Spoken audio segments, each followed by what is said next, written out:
Welcome to Taking the Rams by the Horns, a podcast that takes current affairs out of current affairs. This is a podcast in partnership with Sowetan Live. I'm your host, Rams Mabote. A famous joke goes that I couldn't tell whether it's in the Eastern Cape or the Western Cape, but this man approaches this woman and he likes her very much, but he's not, he's not finessed, man. His style, is not styling. And the woman, who also liked him, by the way, very much, then says to him, and I quote from the joke, "Yazi bhuti, nami ndiyakuthanda, cha ubethwa yi-approach." Now, I was reminded of this joke when last week, President Cyril Ramaphosa announced that finally we're going to have a national dialogue in the country. Now, you can argue whether or not we need a dialogue. That's not the point, and I'm going to get to that later. But I thought how they announced this thing and how they branded it, the approach was wrong. Babethu approach. So, you see, the president then decides we're going to have this group of people, I think it's 30-something people, 37 or something like that. Fine by me. But he calls them the eminent person group. Eminent.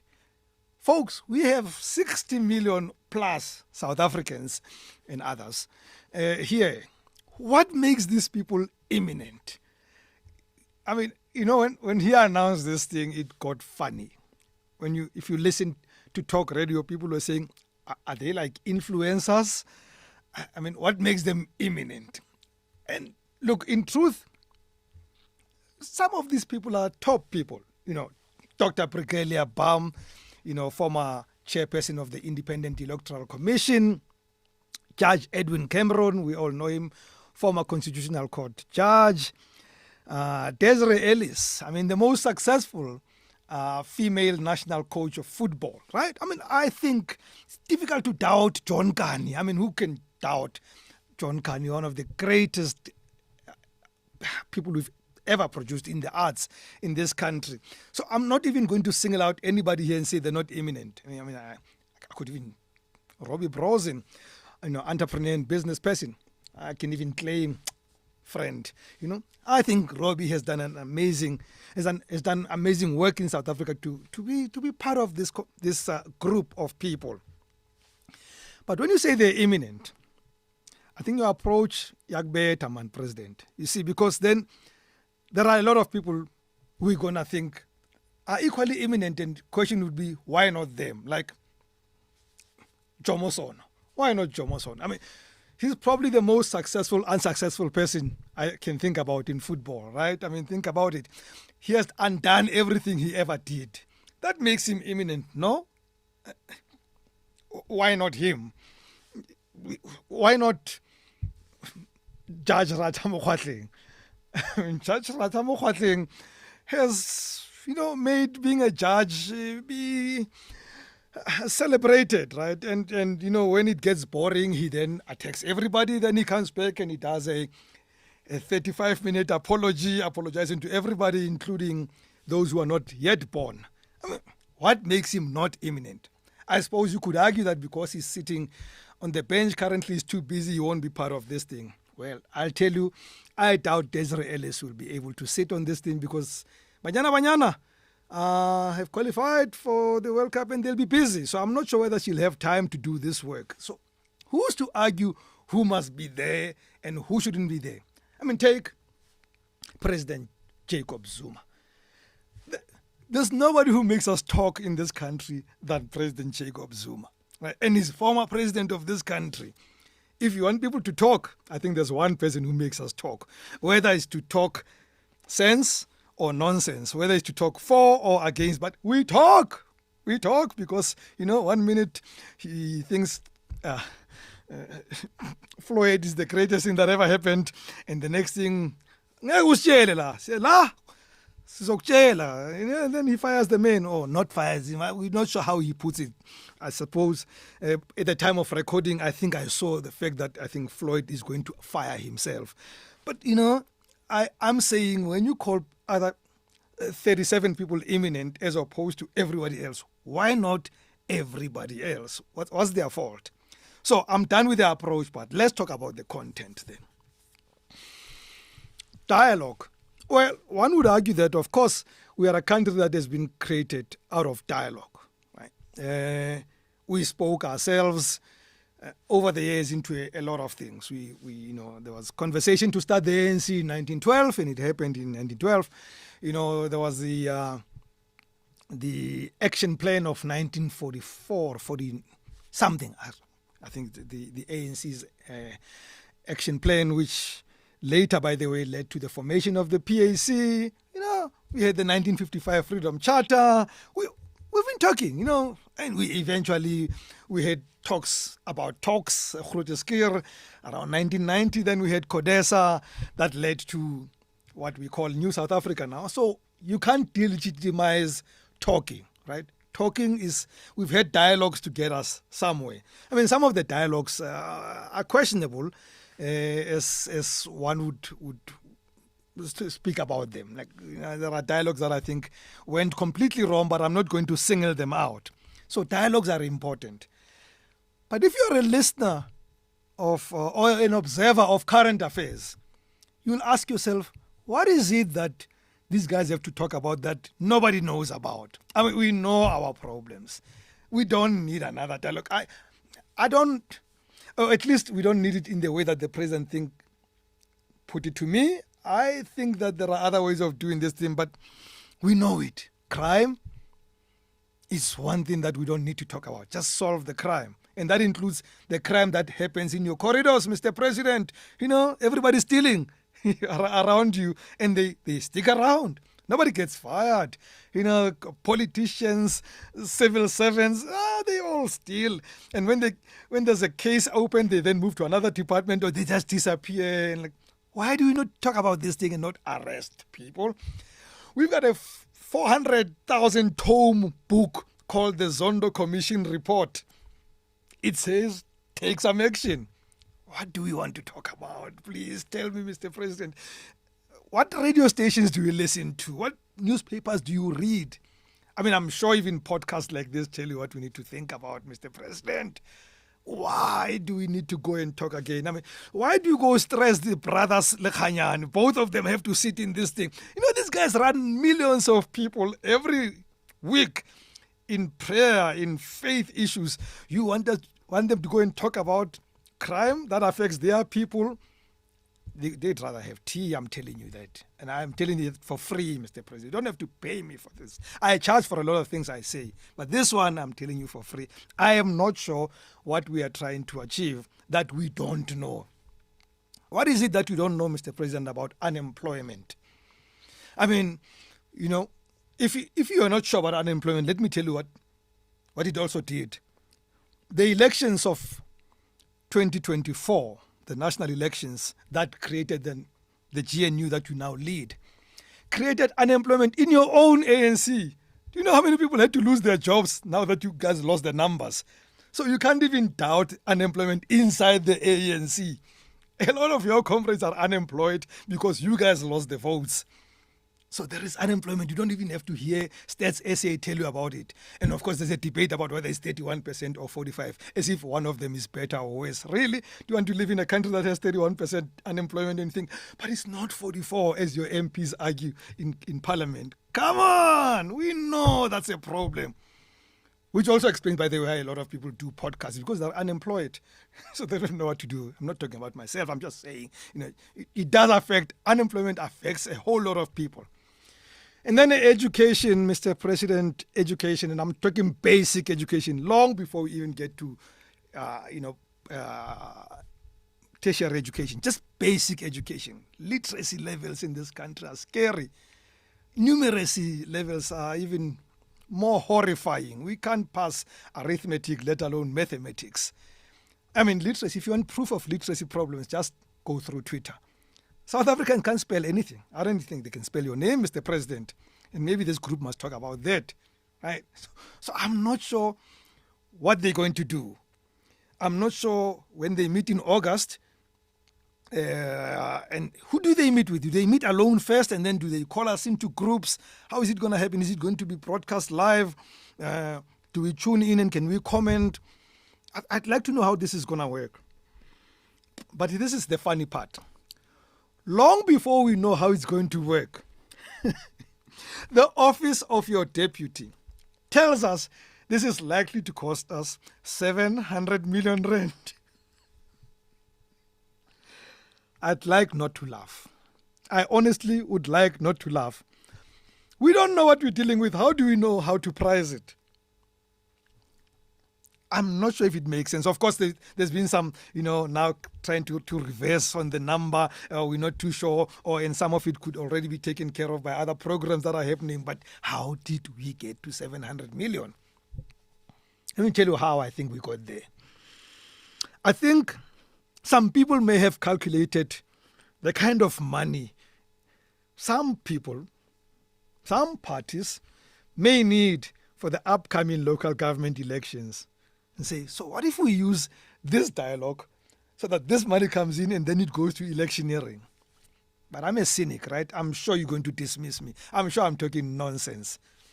But I can tell you one thing. I am not talking nonsense about this thing should not be costing us 700 million rand, Mr. President. In fact, if you said to me it's going to cost us 7 million rands, I would still wonder how. Please demonstrate it to me. I mean, we can all go talk and bring our scarf teams. Why do we... What are you going to do?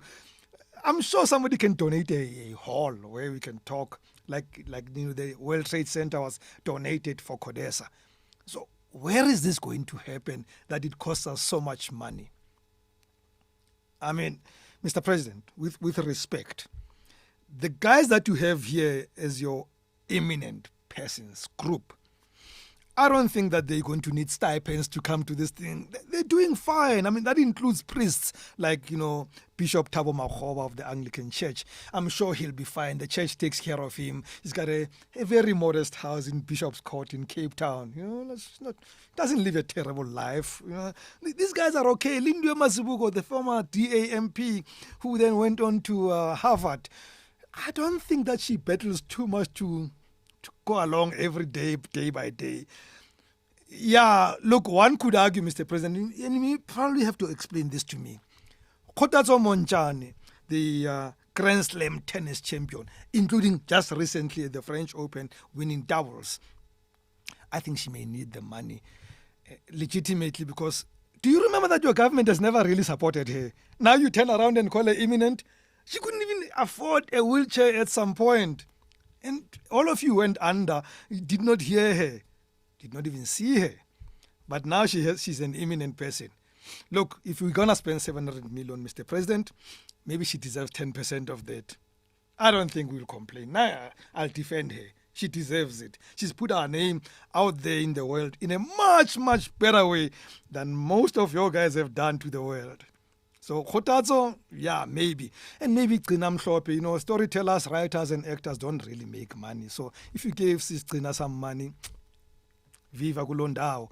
But so let's go back to the 700 million.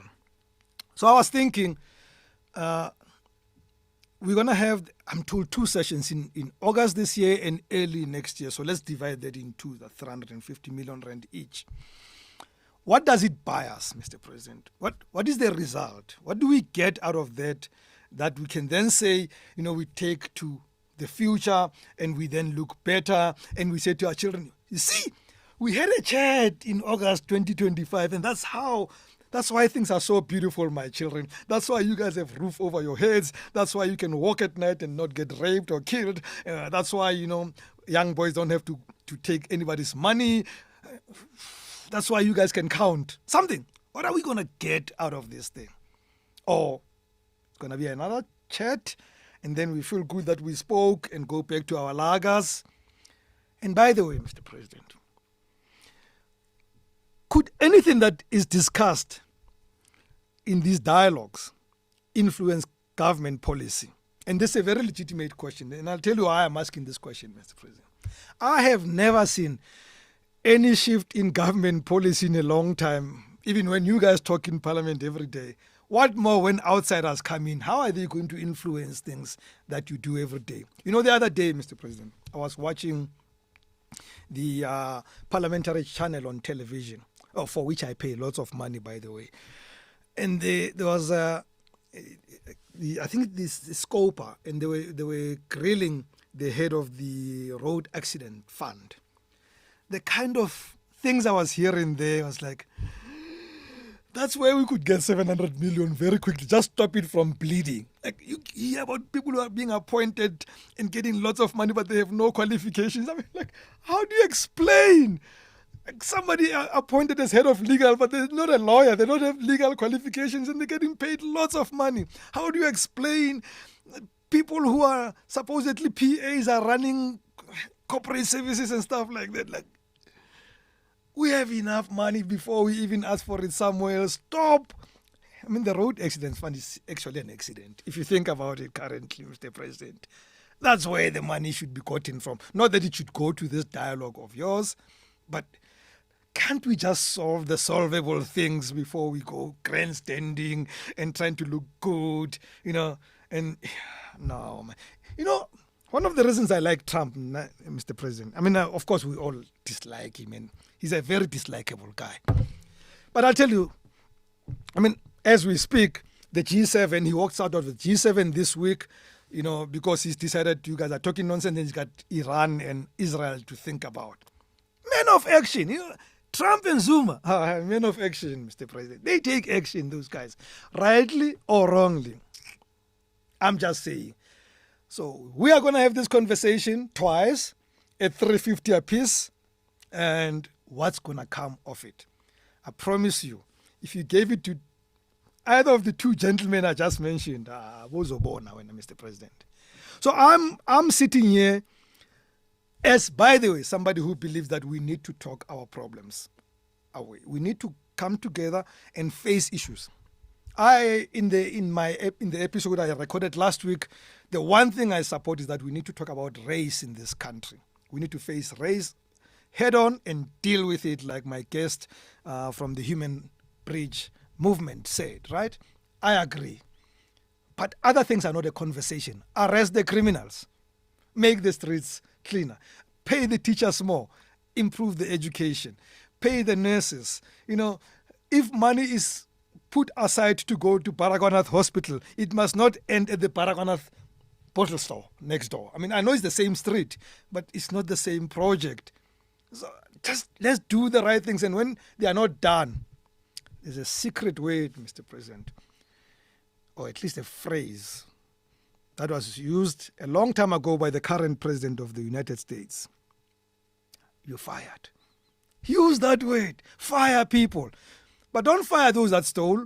Fire them and arrest them. Don't just fire them. I mean, we see this thing. Somebody, I think at the road accident fund, the guy who's, I think is head of IT or chief something, investment officer, got fired from the city of Joburg for something that did not smell good. They go hire him there.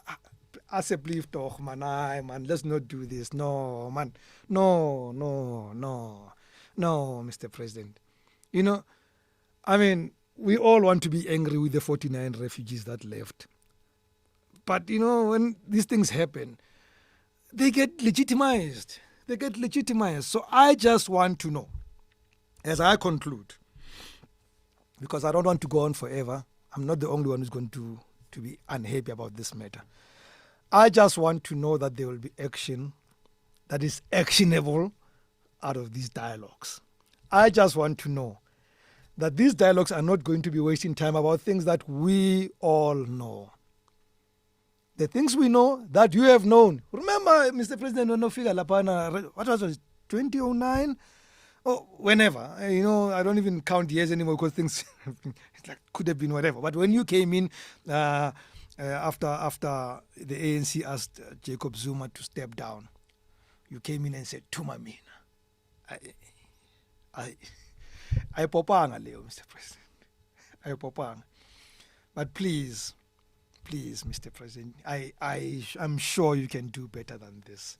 I'm sure even, as a legacy thing now that the days are numbered, well, I say constitutional. I'm not saying you're going to be fired. I'm saying your time is going to come up. Although we know the ANC could fire you, it's not a strange thing that's happened before. But this is an opportunity to do something much, much better, Mr. President. Much, much better. So I'm asking you, give us some action. Do the right things out of this dialogue, things that you can do, things that the law allows you to do. You know, Manje, we're sitting in a country where General Mkhwanazi is more popular than you. You know how sad that is?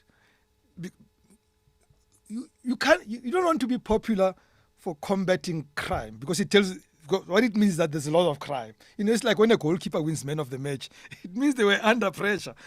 So he's shown to become the man of the match. You want strikers to be men of the match, not defenders, not goalkeepers. When a commissioner of police is man of the match, it tells you the serious problem of crime. And the president, the striker, is not even a contender. Preza, let's do better. I hope you heard me. Thank you very much for watching this episode of Taking the Rams by the Horns. As usual, if current affairs bores you, just buy my book, The Sweetest Taboo. It's not boring. It's well written and it's fun. It is fun. Please send your comments to rams@ramsmabote.com and press that small button. It's to your right on the screen.